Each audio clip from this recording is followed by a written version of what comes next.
Hi everybody! The insurance industry in India is accelerating at a remarkable pace. As of 2020, mobile and internet penetration has already reached 700 million Indians. And because of the Geo wave, the internet has already reached the remotest parts of the country. And these two factors are expected to catalyze the insurance penetration and density in India. In fact, the IBEF report states that the Indian insurance industry will grow fourfold in the next 10 years from its current size of $60 billion. And now, with Star Health going IPO and with giant public listed players like bazaar, LIC and SBI, there is one very important factor that they need to capitalize on to become a dominating player in the insurance market. And if they play their cards well, the profits of these companies can skyrocket by thousands of crores in the next 10 years. And obviously, their stock price is going to shoot up accordingly. So the question is, what is the next big revolution in the insurance sector? How will it increase the profits of the insurance companies by thousands of crores? And most importantly, as investors in the insurance space, what are the factors that you need to keep an eye on to understand the insurance market better? First of all, let's try to understand how do insurance companies make money. If you know the answer to the same, you may skip to this timestamp. If you don't, here's a very simple explanation of the same. Let's take the example of a company called Mango Insurance that is selling car insurance to 1000 people. So each one of these people have bought a car that costs 10 lakh rupees. All of these customers are now going to pay a monthly premium to the insurance company. Let's say this premium is 500 rupees. So each month the Mango Insurance company collects 5 lakh rupees per month and 60 lakh rupees in the entire year as premiums. Now if 20 people among these 1000 people meet with an accident, then each one of them will claim their insurance. Which means what? If I have a dent in my car that needs to be fixed, I will spend 10,000 rupees for the dent and then claim my insurance. Similarly, you might have broken your bumper that will cost you 30,000 rupees and so on and so forth.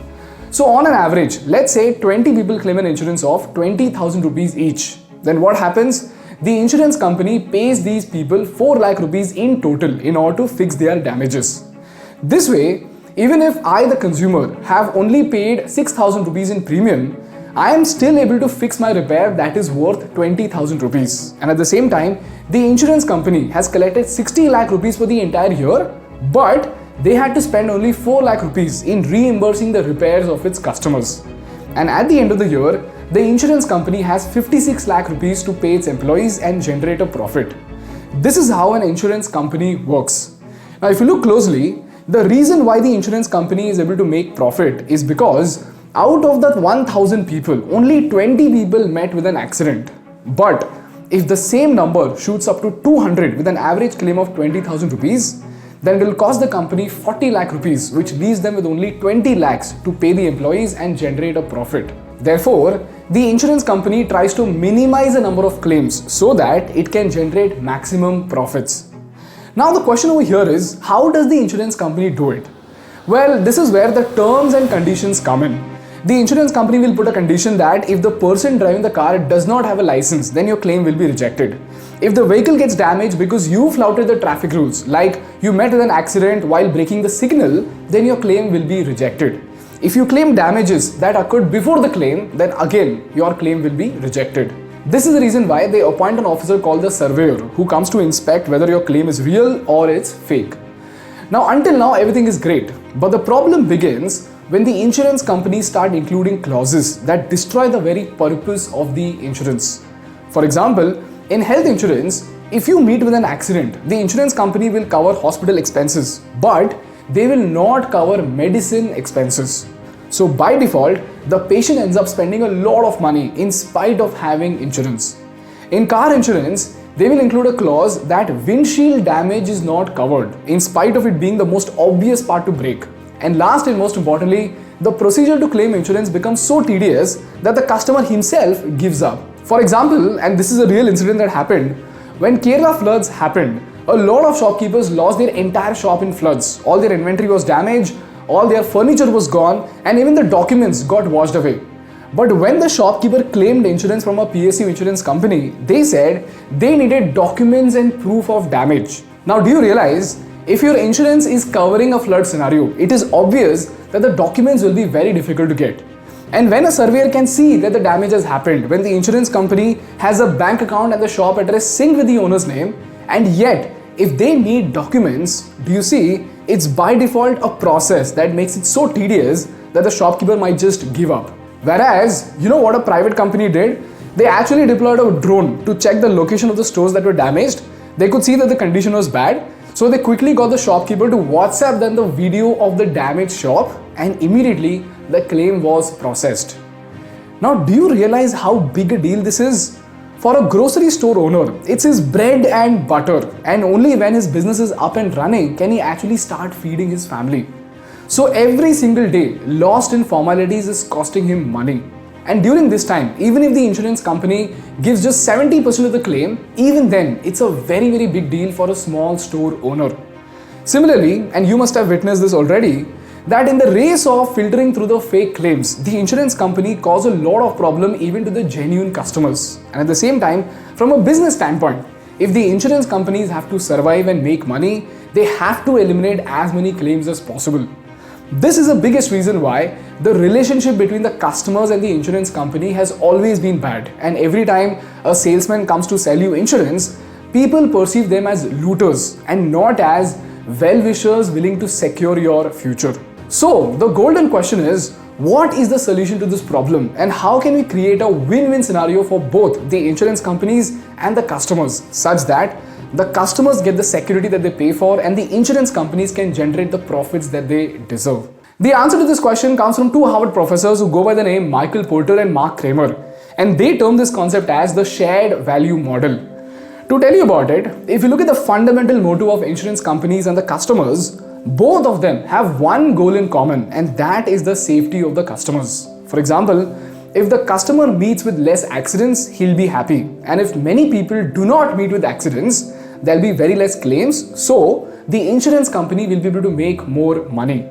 So ultimately, customer safety means more profits for insurers and happy customers. So now the question is, how does the insurance company ensure that their customers are safe? A classic example of the same is the case of a company called Insurance Australia Group. IAG noticed that the number of accidents in Australia were increasing at an alarming rate.